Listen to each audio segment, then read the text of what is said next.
Hello and welcome back to the Hytale Nerd channel. Today I just wanted to talk about the new PvP gameplay and some interesting things that I noticed in it. I'm going to go ahead and assume that you've already watched the Hytale PvP video, and I'm just going to skip around to specific parts. So the first part I want to talk about here is the different damage numbers we see. We see that the slashes do 7, 9, and then 15 damage on the sword. My theory is that there is not a damage range on that, it's actually just the combo. It's like a natural combo of 1, 2, 3. So the first hit does 7, the second does 9, and the third does 15.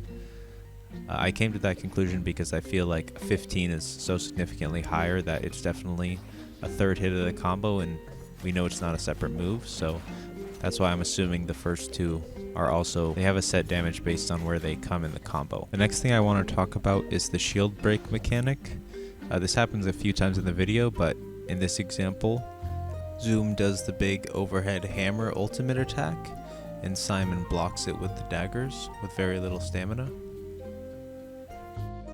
And if you block something that empties your stamina bar, then you have the shield broken icon in the bottom left of the screen.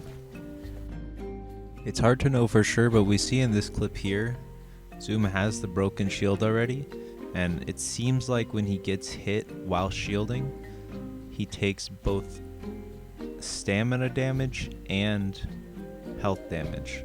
There are a lot of variables happening in this clip, so I'm not 100% sure if that's what's happening. It seems like he also starts blocking like the same frame he's getting hit, so I'm not sure exactly if that's what's happened, but that's just my best guess based on the footage. I do want to go over this part briefly. The Moss-Horn appears to attack Simon in this clip, but we don't know if that's because Simon was firing a bow near it and it felt threatened, or if Moss-Horns are just naturally aggressive. It might be a random thing, like some are aggressive and some aren't, but it does seem to attack right after Simon fires the arrow. Maybe it's just because Simon got close enough, but we don't know for sure. The next part I want to talk about is the bow damage. So first of all, damage numbers are optional, and it seems like it's only on in Zoom's footage. Simon doesn't like playing with damage numbers, I guess. We see that there's some variation in the damage with the bow, and based on what I've seen, the bow damage is determined by how long you charge it, but also the ultimate ability bow damage is 20. It seems to just be set at 20, and each of the 3 arrows do 20.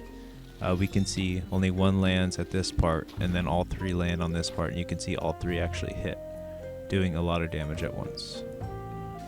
From this clip, I wanted to mention the directional swinging. You can choose what direction you swing from by swinging your mouse in that direction before you click. One other thing I noticed in this clip is that after he kills the fence stalker, he actually cancels his main attack. You can see in the bottom right, after he clicks to attack, he shields to cancel the attack. That's just good to know that that mechanic exists. The last part I want to talk about is just this ending section. We can see that the player's health is set to 154, and in the inventory there's some sort of mana. You can see in the inventory there's some fish with different rarities, which we know there won't be fishing at launch, but it's cool to know that there will be different rarities of fish to find.